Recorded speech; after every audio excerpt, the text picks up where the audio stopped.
భారతదేశ రాజకీయాలలో నిజాయితీకి, నిస్వార్థానికి, నైతిక విలువలకు నిలుటద్దం కామ్రేడ్ పుచ్చలపల్లి సుందరయ్య అని వ్యవసాయ కార్మిక సంఘం జిల్లా ఉపాధ్యక్షులు మాతంగి శంకర్, జిల్లా సహాయ కార్యదర్శి సుంకరి సంపదలు కొనియాడారు.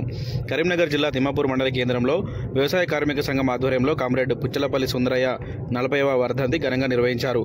ఈ సందర్భంగా వారు మాట్లాడారు.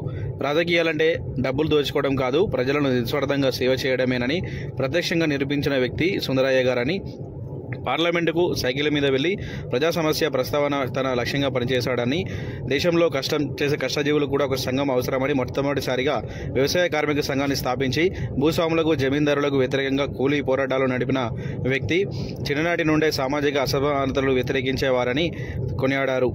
ఈ కార్యక్రమంలో వ్యవసాయ కార్మిక సంఘం నాయకులు, సిపిఎం జడ్పీటీసీ కాంటెస్ట్ అభ్యర్థి మాతంగి సుమలత, మండల రైతు సంఘం నాయకులు చిలుకూరి బాలయ్య, మండల నాయకులు బొర్రా అజిత్, మాతంగి రాజయ్య, బొర్రా ప్రవీణ్, శ్రీకాంత్, మాతంగి రఘు తదితరులు పాల్గొన్నారు.